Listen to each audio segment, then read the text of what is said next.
Muito bem, os irmãos sabem que domingo é hoje?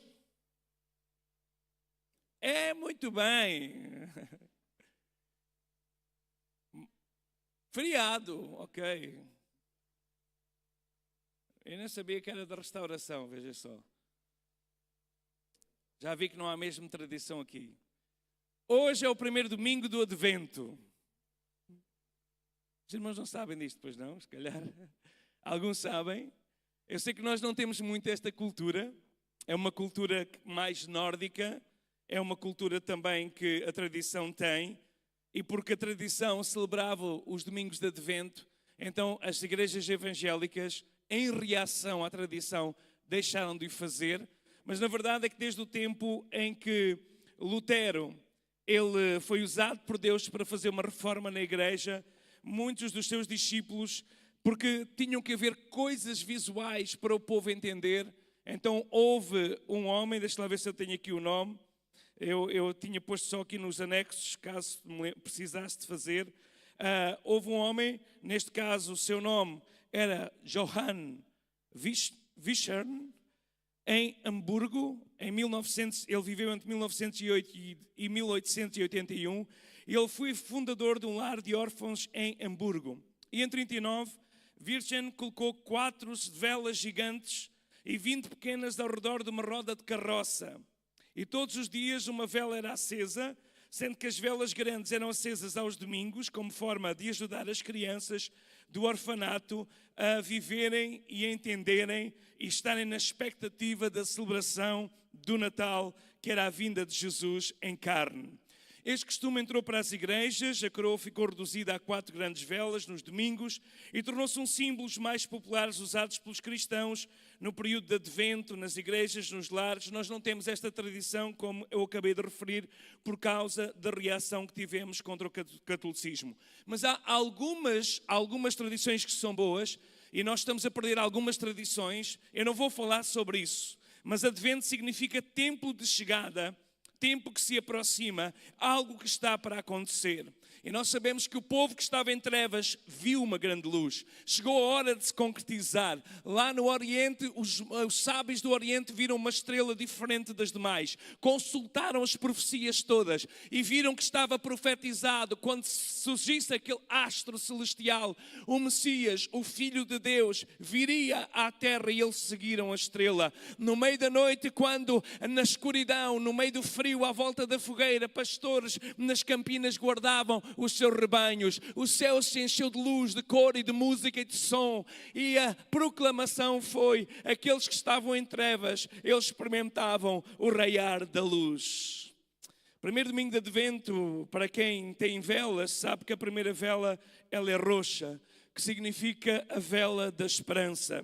E esperança significa precisamente aquilo que nós estamos esperando. Esperando que Jesus venha, mas esperando que Jesus continue connosco na presença do Espírito Santo até que Ele venha. Os profetas do Antigo Testamento falaram muito acerca da vinda de Jesus. Tive a oportunidade de ministrar em Moscavide esta manhã e falei sobre, passeando por Isaías, as diversas profecias sobre o Redentor que viria. O Redentor que viria para redimir o seu povo dos seus pecados. A coroa simboliza o facto de ser rei, por isso fazem uma coroa, e nós sabemos que quando chegamos então aos evangelhos, principalmente o evangelho de Lucas, que conta o Natal, conta o nascimento de Jesus, é de facto uma preciosidade, porque o médico amado, ele quis pôr em ordem os factos que se estavam a cumprir. Então abra comigo em Lucas no capítulo 1, e vamos ler então aqui aquilo que está a acontecer neste primeiro domingo de Advento. Eu gostaria de apresentar 2 profetas de natividade, 2 profetas que falaram antes do nascimento de Jesus. Jesus ainda não tinha nascido, mas eles profetizaram, porque já Jesus, apesar de não ter nascido, ou seja, Maria ainda não tinha dado à luz, Jesus já estava concebido, já estava presente no ventre de Maria, por obra do Espírito Santo, já estava a presença do Filho de Deus na terra, de uma forma quase que células que se multiplica, de uma forma tão falível, mas já estava ali a presença a presença do Deus vivo, que se humilhou e que deixou a sua glória para vir até nós desta forma tão sublime, mas tão humilde. Louvado seja o nome santo de Jesus. Lucas capítulo 1, e nós temos aqui então esta narração.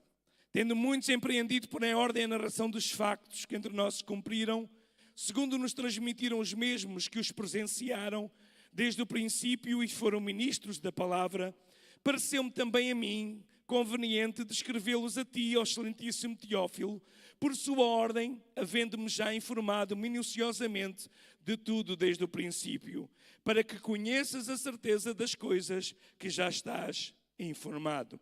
Então nós vemos aqui um investigador, Lucas, o investigador. Lucas, inspirado pelo Espírito Santo, foi procurar detalhes acerca da vida de Jesus. E no seu Evangelho de Jesus Cristo, segundo escreve Lucas, ele vai aos detalhes e dá-nos detalhes que mais nenhum outro Evangelho descreve. Ele foi certamente entrevistar Maria, ele foi certamente entrevistar Isabel, Zacarias, pessoas que aparecem aqui no cenário do capítulo 1 e que ficaram escritos no livro sagrado para nós entendermos a dimensão grande e sublime que o nosso Senhor Jesus Cristo, aleluia, Ele trouxe até nós. O Evangelho de Lucas apresenta dois profetas que falam antes do nascimento de Jesus. Nós sabemos que havia 400 anos de silêncio em termos da profecia escrita. Desde Malaquias até o Evangelho de Mateus, 400 anos de silêncio em que o Senhor não falou com o seu povo numa profecia escrita, mas isto não significava que Deus não falava com mulheres e homens que tinham um coração reto, um coração santo, um coração desejando ouvir a voz de Deus. E é isso que nós vemos aqui acontecer. Nós chegamos aqui a este texto e nós vamos ver no versículo 5 o que aconteceu, o anúncio. No primeiro domingo de Advento, nós vamos então olhar para o anúncio do nascimento. Diz assim, Lucas 1, verso 5. Existiu no tempo de Herodes, rei da Judeia, um sacerdote chamado Zacarias, da ordem de Abias, e cuja mulher era das filhas de Arão, e o nome dela era Isabel. Eram antes justos perante Deus, vivendo irrepreensível em todos os seus mandamentos e preceitos do Senhor. E não tinham filhos, porque Isabel era estéril e ambos eram avançados de idade. Aconteceu que, exercendo Zacarias o sacerdócio diante de Deus, na ordem da sua turma, segundo o costume sacerdotal, coube-lhe em sorte entrar no templo do Senhor para oferecer o incenso. Toda a multidão estava fora, orando, à hora do incenso. Então um anjo do Senhor lhe apareceu posto em pé, à direita do altar do incenso. Zacarias, vendo, turbou-se e caiu temor sobre ele. Mas o anjo lhe disse: Zacarias, não temas, porque a tua oração foi ouvida. Isabel, tua mulher, dará à luz um filho, e lhe porás o nome de João. E terás prazer e alegria, e muitos se alegrarão no seu nascimento, pois será grande diante do Senhor. Não beberá vinho, nem bebida forte. Será cheio do Espírito Santo, já desde o ventre de sua mãe. Converterá muito dos filhos de Israel ao Senhor seu Deus. Ele irá diante dele no espírito e virtude de Elias, para converter o coração dos pais aos filhos e os rebeldes à prudência dos justos, com o fim de preparar ao Senhor um povo bem disposto. Disse então Zacarias ao anjo: Como saberei isso? Eu já sou velho, a minha mulher avançada em idade. E respondendo o anjo, disse-lhe: Eu sou Gabriel, que assisto diante de Deus. Eu fui enviado a falar-te e a dar-te estas alegres novas. Todavia, ficarás mudo e não poderás falar até ao dia em que estas coisas aconteçam, porquanto não crestes nas minhas palavras, que a seu tempo se hão de cumprir. O povo estava esperando Zacarias.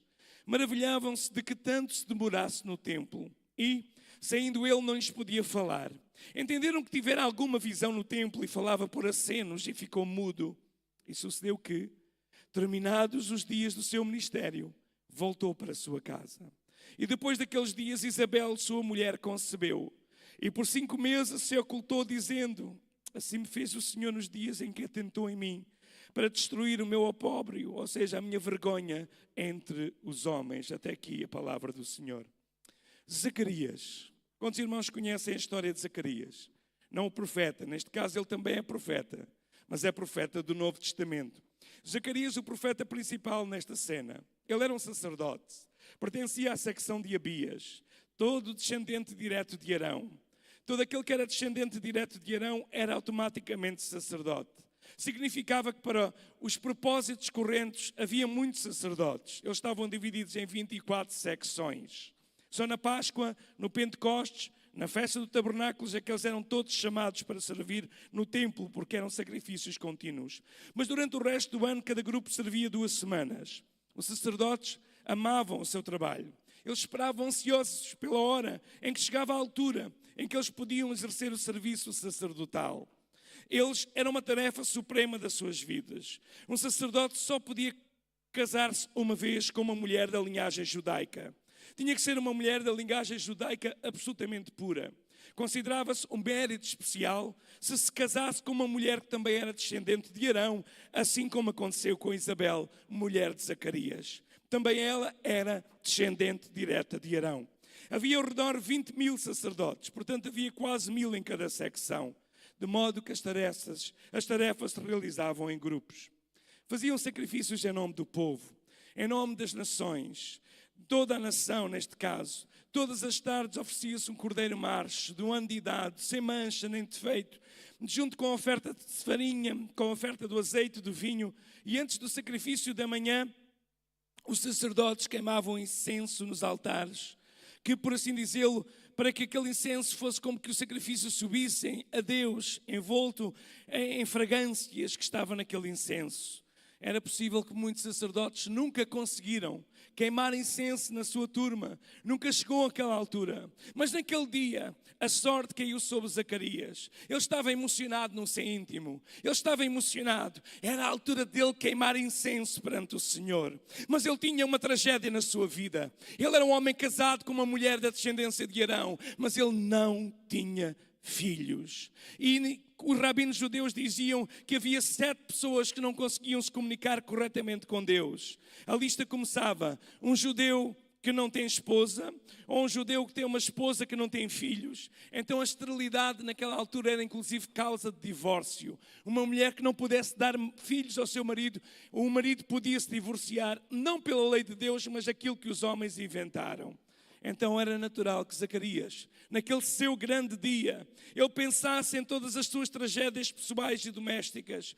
E quando ele estava ali a dizer: Deus, eu dou-te a minha vida, eu dou-te tudo o que tenho, eu entrego tudo o que tenho, mas eu não tenho um filho, eu não tenho a promessa. Então diante dele aparece uma assombrosa visão, com uma alegre mensagem, uma mensagem de esperança, uma mensagem de alegria. As suas esperanças estavam mortas, mas diante do incenso, diante da adoração, Deus ressuscita as suas esperanças. E aparece o sacerdote, ou melhor, aparece o anjo diante daquele sacerdote, que lhe diz que ele iria ser pai, mesmo com a idade avançada. Eu não sei quanto a vós, mas eu imagino como terá sido este cenário. Um cenário único. Um cenário único. Mas o anjo do Senhor que lhe aparece, em pé à direita do altar do incenso. Lembramos que o altar do incenso simboliza para nós, na nova aliança, a oração dos justos.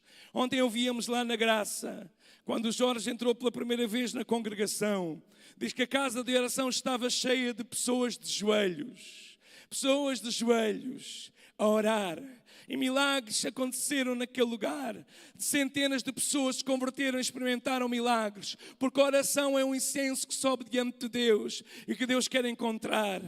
E o inimigo nos tenta a tanto esforço nos roubar.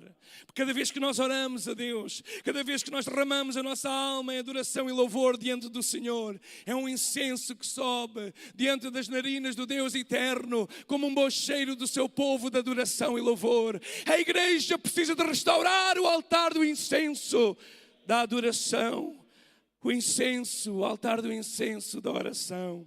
Zacarias, naquele momento, tem uma revelação.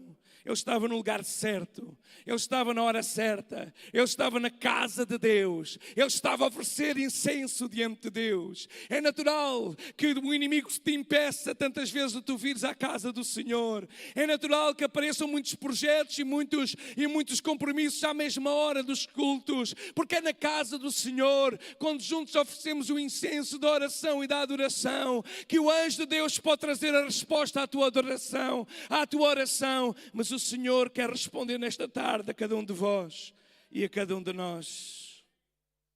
Vejamos só alguns dados biográficos. Zacarias, o seu nome significa Yahvé se lembra, Jeová se lembra. Mas como Jeová se podia lembrar dele? Se ele estava avançado de idade, fiel, justo, irrepreensível, mas o Senhor não respondia às suas orações. Zacarias, segundo a palavra do Senhor, no versículo 5 e 6, diz-nos no versículo 6 que eram ambos justos perante Deus, vivendo irrepreensivelmente em todos os mandamentos e preceitos do Senhor. Irmãos, o nível espiritual deste casal era algo inigualável.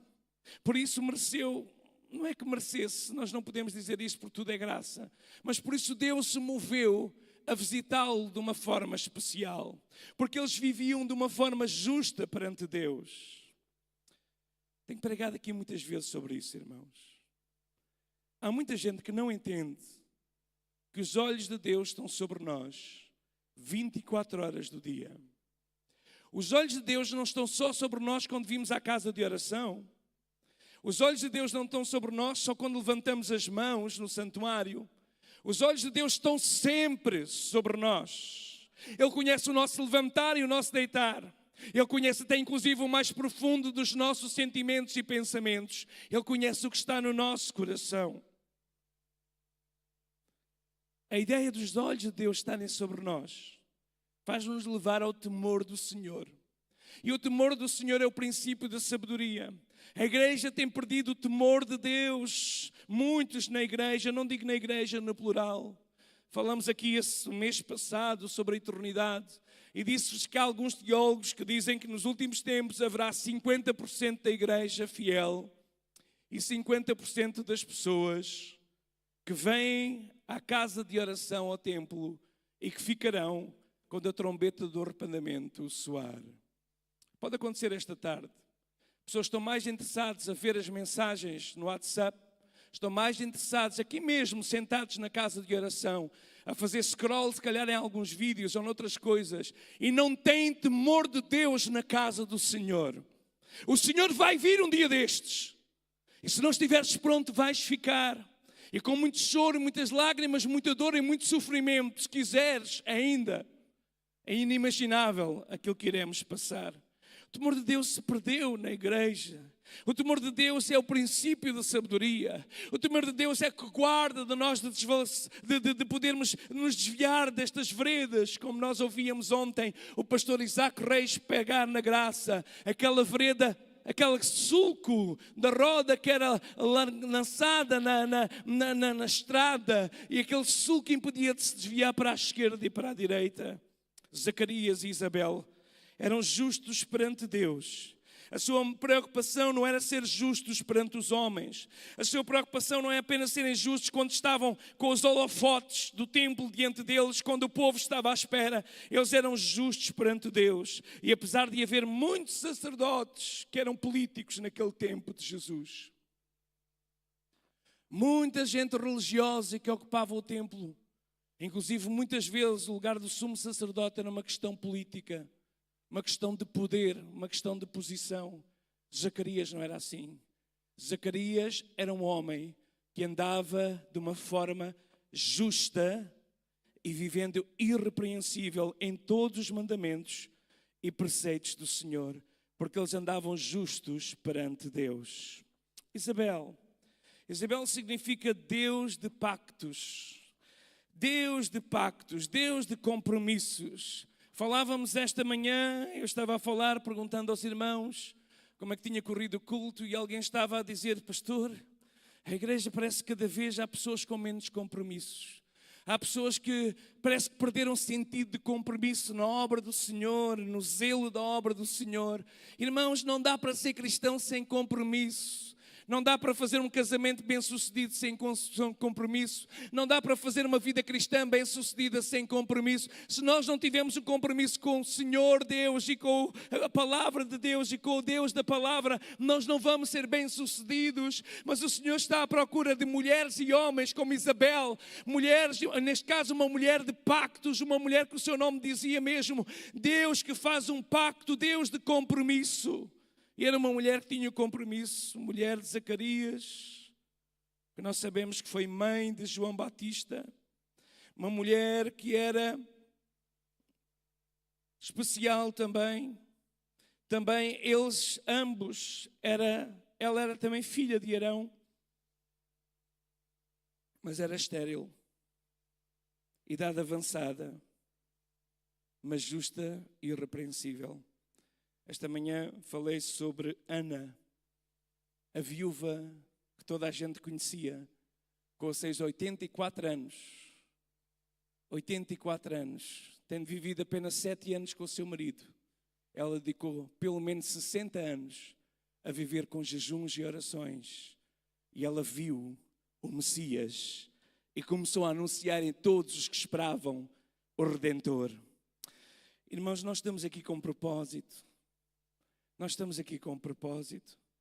Nós não estamos aqui apenas para ter uma religião. Nós estamos aqui para servir o Deus vivo e verdadeiro. Nós temos que olhar para estas pessoas. E nós vemos assim, tudo o que aconteceu aqui. Eu gostaria muito que um anjo me aparecesse. Eu gostaria muito que um anjo me aparecesse como apareceu Gabriel. A verdade é que Zacarias viu. Mas tudo aquilo era reflexo da sua vida privada.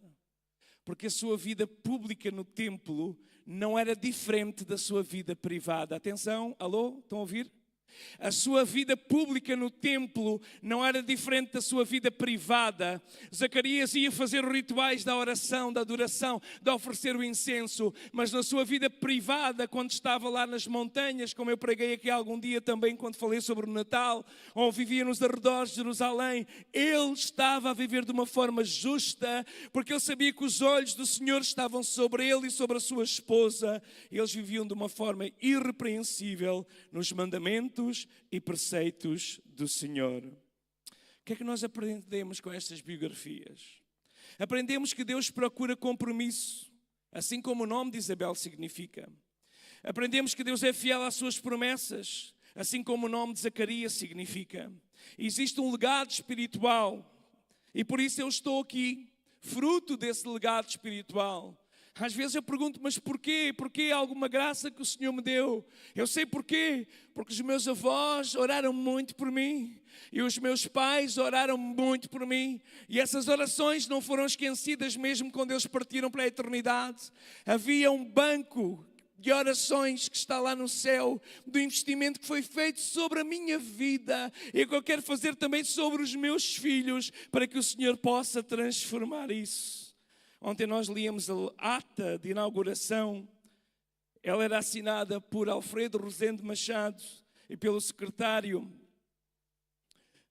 Rogério Ramos Pereira. Eu fiz as contas, o irmão Rogério Ramos Pereira teria na altura 26 anos, quando era o secretário da Assembleia de Deus. Uma igreja que foi fundada em jovens cheios do Espírito Santo, moços e moças que deixaram se calhar as suas vidas para se dedicarem totalmente à obra do Senhor, pagando um preço, consagrando com oração, e Deus se moveu. Deus quer levantar novamente os nossos braços cansados, como havíamos ontem, os nossos joelhos desconjuntados a tremer, têm que ser novamente dobrados para vermos a glória de Deus se manifestar. Vamos só ver as profecias destes duas personagens. Verso 40. Resumindo a história, Maria levanta-se depois de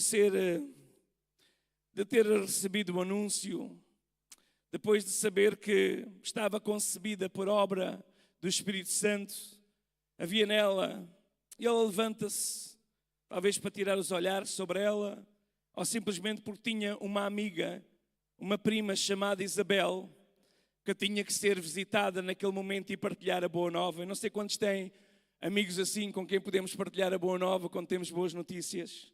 Então diz assim, verso 39 de Lucas 1, levantando-se Maria, foi apressadamente às montanhas, a uma cidade de Judá, entrou em casa de Zacarias e saudou a Isabel. E aconteceu que, ao ouvir Isabel a saudação de Maria, a criancinha saltou no seu ventre. E Isabel foi cheia do Espírito Santo e exclamou com grande voz e disse, bendita és tu entre as mulheres, e é bendito o fruto do teu ventre. De onde me provém isto a mim? Que me venha visitar a mãe do meu Senhor, a mãe do meu... Irmãos, isto é incrível, porque ela tinha acabado de ser concebida pelo Espírito Santo. Não havia certamente ainda uma barriga visível, assim como havia para Isabel. Ela estava ali e entra naquele lugar. Ela diz, de onde me provém isso? Não era a prima, mas era a mãe do meu Senhor. Porque eis que ao chegar aos meus ouvidos a voz da tua saudação, a criancinha, João Batista, saltou de alegria no meu ventre. Bem-aventurada a que creu, pois hão de cumprir-se as coisas que da parte do Senhor lhe foram ditas. Oh, fantástico. Os irmãos querem ver esta cena quando chegamos ao céu? Fantástico. As palavras que são registadas de Isabel são estas. Maria entra para visitar a sua prima. Maria entra para visitar a sua amiga, para partilhar a boa nova. Isabel, tu não vais acreditar. Eu estava lá a preparar-me para o meu casamento. Vivia nas minhas orações, na minha devoção, preparando o enxoval. E de repente um dia apareceu-me um anjo de luz e que me disse, para eu não estranhar, mas que eu tinha sido escolhida. Porque eu, Isabel, eu imito-te, sim, porque Maria era uma jovem adolescente. E Isabel seria uma mulher avançada de idade. Porque tu és uma referência na minha vida, Isabel. E porque eu vivia desta vida consagrada ao Senhor, eu não sei, mas o Senhor me agraciou. Isabel disse, não me contes nada, eu tenho-te outras coisas para contar. Zacarias tinha calhado a sorte de oferecer o incenso, e quando ele estava, um anjo apareceu, e elas partilharam histórias. Irmãos, nós perdemos o hábito de partilhar histórias espirituais. Nós perdemos o hábito, às vezes nos juntamos, eu já disse isto uma vez aqui, às vezes nos juntamos aí ou vamos almoçar juntos e falamos sobre futebol, sobre política, sobre outras coisas, em vez de falarmos sobre experiências espirituais. São experiências espirituais, quando partilhadas, que fortalecem a nossa fé e nós nos tornamos mais fortes em fé. E ela diz assim, bendito é o fruto do teu ventre. Bendito, bendizer, glorificar, louvar. Os salmistas apresentam, bendizei ao Senhor todos os povos. Ela bendizeu, ainda estava ali apenas uma célula multiplicada, um embrião que estava ali em multiplicação, em desenvolvimento. Mas ela aplicou isto a Jesus.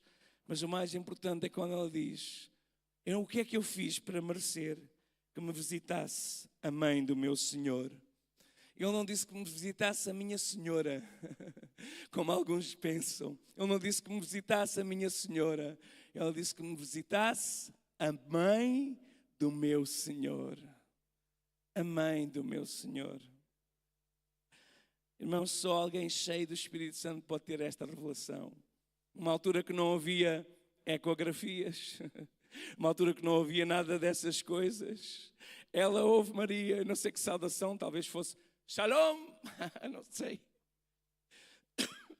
Perdão. O João Batista, que já era profeta no ventre, ele salta de alegria e ela é cheia do Espírito Santo.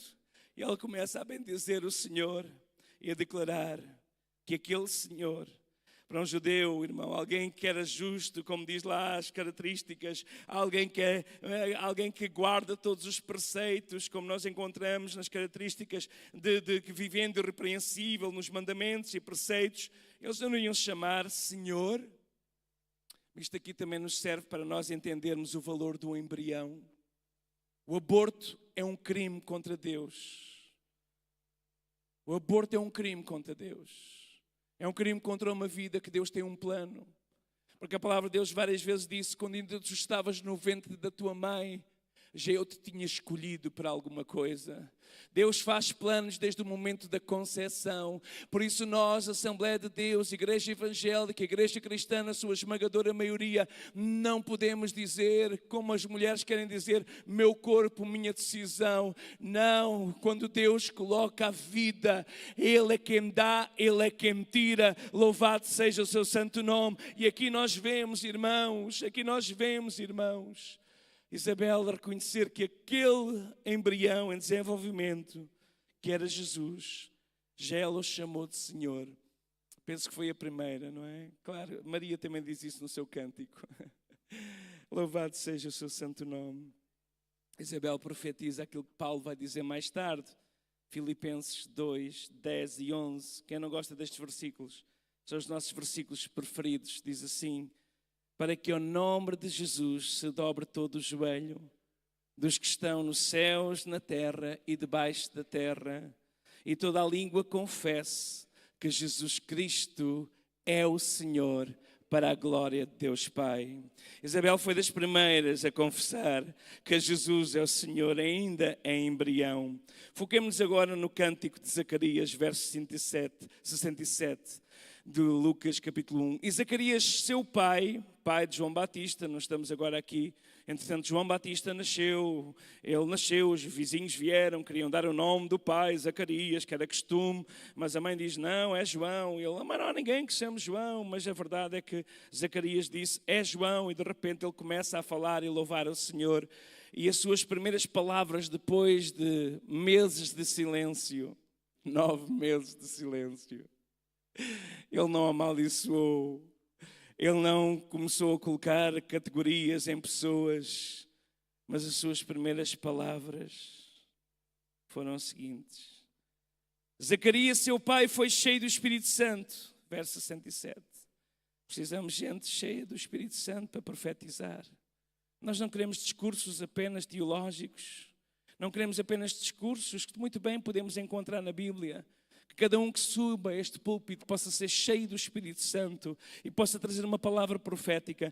Então diz assim, seu pai foi cheio do Espírito Santo e profetizou dizendo, bendito o Senhor Deus de Israel, porque visitou e remiu o seu povo e nos levantou uma salvação poderosa na casa de Davi, seu servo, como falou pela boca dos seus santos profetas desde o princípio do mundo, para nos livrar dos nossos inimigos, das mãos de todos os que nos aborrecem, para manifestar misericórdia a nossos pais e para lembrar-se do seu santo concerto, do juramento que jurou a Abraão, nosso pai, de conceder-nos que, libertados das mãos dos nossos inimigos, o servíssemos. A quem? A Deus. O serviço-me sem temor, em santidade e justiça perante Ele. Vejam, perante Deus, santidade, justiça perante Ele, todos os dias da nossa vida.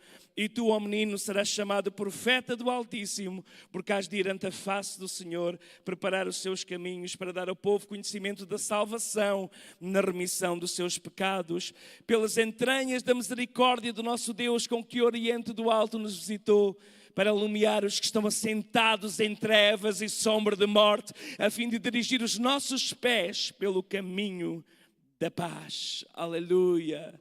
Cântico magnífico. Zacarias teve uma grande visão. Ele viu o seu filho. O melhor é para a missão. Ele viu o seu filho que não ia beber vinho. E vinho era sinónimo de alegria naquela cultura. É alguém que tinha que abdicar dos momentos de prazeres, de comunhão. Não beberia vinho. Era um dos seus filhos que tinha... O seu filho tinha umas promessas muito claras, mas tinha acima de tudo uma missão muito clara.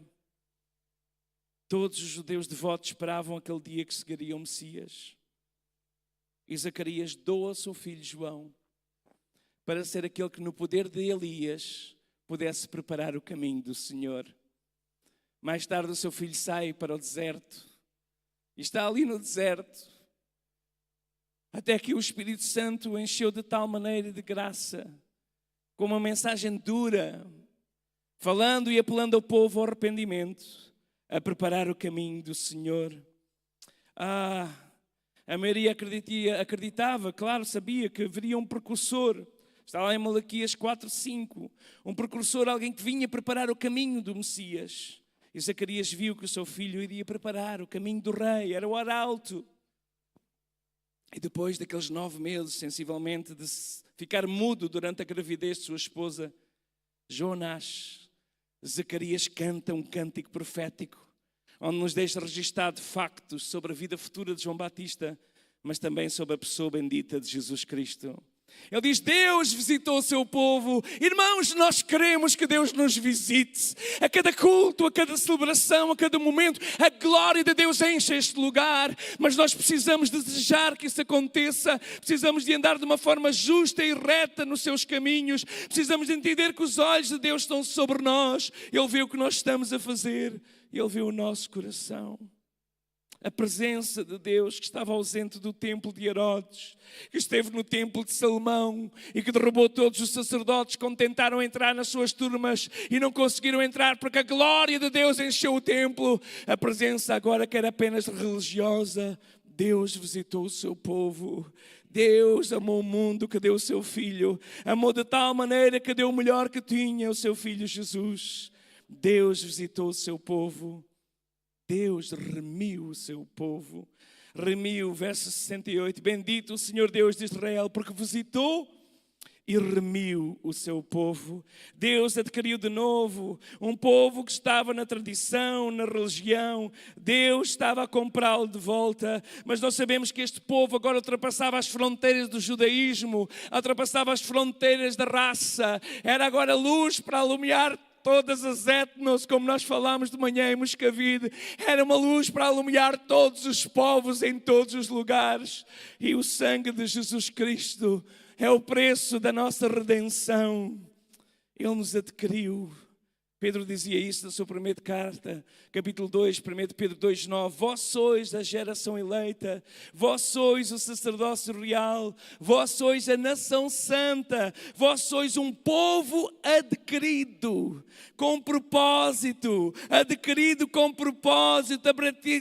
objetivo para que anuncieis as virtudes daquele que vos chamou das trevas para a sua maravilhosa luz. Oh, que maravilha nós podemos anunciar estas virtudes. As virtudes, o poder, a graça daquele que nos chamou das trevas para a sua maravilhosa luz. Mas ele continua a falar. Deus nos levantou uma salvação poderosa na casa de Davi. Ele não está a falar sobre o seu filho, porque ele era da casa de Arão. Ele está a falar sobre Jesus Cristo. Deus nos levantou uma salvação poderosa na casa de Davi, seu servo. Porque Deus é Deus de pactos, Deus é Deus de promessas. E a promessa que ele fez a Abraão se cumpriu. Mas a promessa que fez Davi, que o seu trono não teria mais fim, se cumpriu na pessoa bendita e gloriosa de Jesus Cristo. Ele é Jesus, o Rei dos Reis e o Senhor dos Senhores. Ah, louvado seja o seu santo nome. Um Salvador, o Salvador esperado, o Salvador anunciado pelos profetas, o nosso Salvador que nos salvou da morte, o nosso Salvador que nos salvou do inferno. Oh, inferno, lugar de destruição, de sofrimento. O nosso Salvador que nos salvou do pecado, o nosso Salvador que nos libertou da escravidão, do mundo, das garras do inimigo. Nós fomos salvos, como Lucas diz lá, capítulo 1, verso 76, quando diz: conceder-nos que fomos libertos das mãos dos nossos inimigos, palavras de Zacarias no cântico, o servíssemos sem temor. Mas o versículo não fica aqui, igreja, eu vou terminar. Como podemos nós servir ao Senhor sem temor? E este temor aqui é sem medo dele, não é o outro temor de respeito. Sem medo.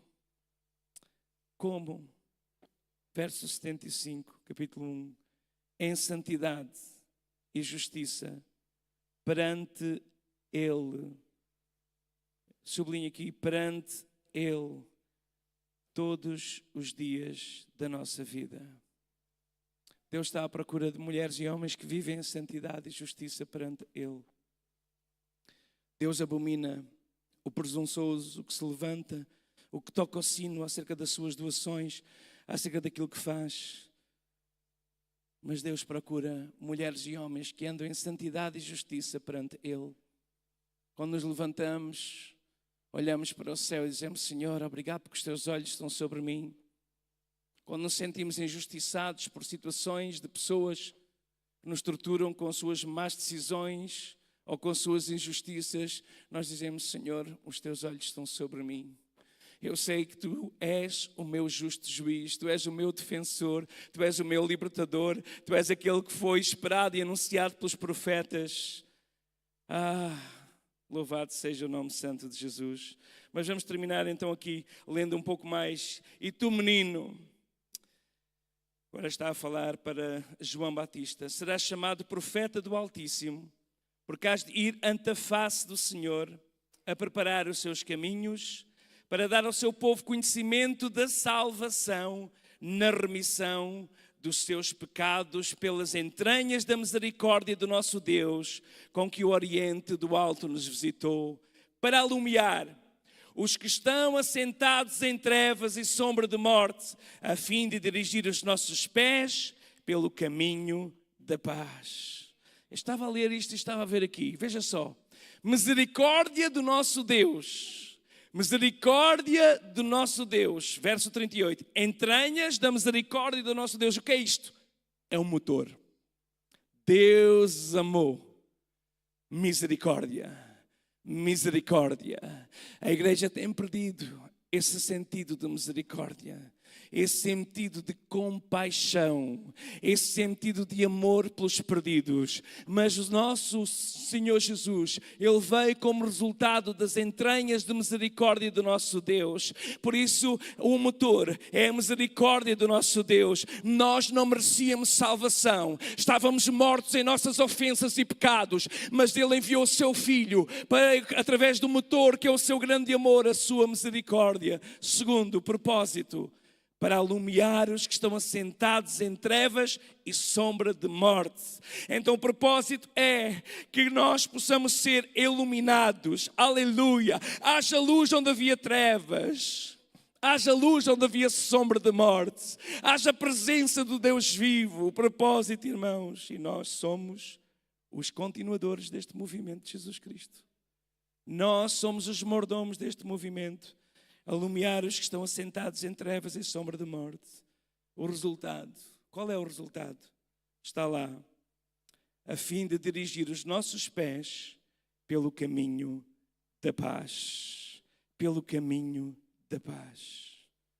Alumiar os que estão assentados em trevas. Estamos a viver dias que há muita gente que vive em trevas. Trevas sentimentais, emocionais, espirituais. Mas Jesus veio, e quando se acendia aquela primeira vela para as crianças, que às vezes tinham que lutar para ter um bocadinho de pão, que eram órfãos e que não tinham ninguém que cuidasse, aquele homem, aquele reverendo lá em Hamburgo, sentiu começar a acender aquelas 25 velas a cada dia. E a primeira vela do Advento era a vela da esperança. A esperança. Talvez a vela da esperança tenha se apagado na tua vida. Mas Jesus está aqui para alumiar aqueles que estão em trevas e para resgatar os que estão na sombra da morte. Vamos ficar em pé. Louvado seja o nome santo de Jesus. Nós adoramos a Jesus, o Senhor da igreja. Aquele que veio trazer luz aos que estavam nas grandes trevas, na grande escuridão, a luz raiou. Aqueles que estavam nas trevas da depressão, da tristeza, do desânimo, a luz raiou. Tu te sentes nos últimos dias assentado em trevas ou talvez mesmo à sombra da morte. Nós sabemos e tenho pregado tantas vezes sobre isso nos últimos tempos, porque o Salmo 23 diz-nos que passamos por vales de sombra de morte, mas não tememos mal algum, porque Deus está conosco. Aquele que vem iluminar as trevas, aquele que vem dissipar a sombra de morte. O inimigo quer jogar sobre ti sombra de morte, mas o Senhor quer acender nesta tarde uma luz de esperança, uma luz de esperança. E tal qual na primeira vela de Advento se acendia aquela vela de esperança, a vela de esperança, a luz da esperança é Jesus. E nós queremos orar hoje por quem se sente assim, desesperado, sem esperança, assentado em trevas, à sombra da morte. Jesus veio para alumiar as nossas vidas. A sua palavra é luz para o nosso caminho. E se tu te sentes assim nesta tarde, sai do teu lugar e vem aqui à frente, que nós queremos orar por ti, para que a luz de Jesus possa alumiar no teu coração. E essas trevas que o inimigo tem tentado trazer nos últimos dias sobre ti, trevas de desespero, seja trocado pela esperança. A esperança num Cristo vivo, que vive para sempre, é Senhor dos senhores e Rei dos reis. Aleluia, aleluia, aleluia. Adoramos a Jesus pelo seu sacrifício. Adoramos a Jesus pela sua presença no nosso meio. Adoramos a Jesus porque Ele veio dissipar as trevas de Satanás. As trevas do inimigo já foram quebradas pelo poder da luz de Jesus. O sangue de Jesus que purifica todo o pecado, que quebra toda a maldição, que traz para a bênção aquele que vier amaldiçoado. Assim diz o Senhor que te formou no ventre da tua mãe. Tu não és fruto de acidente ou de acaso, tu és fruto da mente divina e foste adquirido por um alto preço para que anuncieis as virtudes, as vantagens daquele que te tirou das trevas para a sua maravilhosa luz. Brilha, Jesus, cantamos. Começa nos nossos corações, no nosso meio. Que a tua presença e a tua glória possa brilhar e que nós possamos ser instrumentos para semear essa luz de Deus, a luz de Jesus. Vamos adorar o Senhor, aleluia. Senhor, nós estamos na tua presença. Se viestes ao culto da comunhão e te sentes desapontado, na escuridão, na tristeza, mas não queres sair da mesma maneira com que entrastes, as notícias, aquilo que ouves todos os dias, é apenas para te mandar para o vale da escuridão, para o vale da sombra da morte. E essa sombra tem tentado tomar conta do teu coração, da tua alma, ao ponto que às vezes sentes que a escuridão é tão densa, quase se podia cortar com uma faca. Que densa essa escuridão. Mas Jesus veio para tirar da escuridão. Jesus veio para resgatar os que estavam na sombra da morte e trazê-los para a luz de Jesus, a luz da vida, a luz transformadora, a luz libertadora. E chama-nos a nós para sermos mensageiros e portadores dessa luz. No nome de Jesus nós queremos orar por aqueles que se sentem atribulados de tal maneira que não têm mais coragem para continuar e vieram à casa do Senhor nesta tarde para tomar e para cumprirem esta ordenança da ceia do Senhor. Mas o Senhor quer dizer: eu estou contigo e não me esqueci de ti. Podes sentir como Isabel no final da sua vida, esquecida por Deus. As suas vizinhas, as mulheres dos sacerdotes, todas tinham filhos, mas ela não tinha filho, ela não tinha descendência. Posso sentir como Zacarias, parece que a sorte nunca mais chegava, não lhe cabia a altura dele trazer o incenso, dele estar diante do altar, mas saiu-lhe aquela sorte. Jesus veio para trazer a boa sorte, para mudar essa tristeza em alegria. Louvado seja o nome santo de Jesus. Mas eles continuaram e perseveraram até ao fim. Mesmo quando o fruto não surgia, eles continuaram firmes e a beber da rocha, vivendo justa, piedosa e diante de Deus, guardando os seus mandamentos e os seus estatutos. O Senhor quer trazer resposta, porque Ele é Deus de respostas. Ele é Deus de resposta. Qual é o teu maior pesar nesta tarde? Qual é a tua maior situação de trevas, escuridão que está na tua vida? Será que podes depositar hoje aos pés da cruz de Cristo que já está vazia? Será que podes deixar diante do Senhor? Ele diz: venham a mim, vocês que estão sobrecarregados e cansados, venham a mim. Eu quero vos aliviar, mas assumam o jugo do compromisso comigo. Não apenas para vir a um dia ou para fazer o mínimo, mas para fazer aquilo que eu tenho para vocês fazerem. Porque eu quero que vocês sejam instrumentos para fazer raiar esta luz. Neste primeiro domingo de Advento, que se acenda a vela da esperança no coração daqueles que estão amargurados, tristes, desanimados e não sabem mais como vai ser o dia de amanhã. O Senhor é por nós, o Senhor é conosco, o Senhor está ao nosso lado, Ele vai adiante de nós, Ele está conosco para abrir caminho, mesmo quando parece que não há caminho.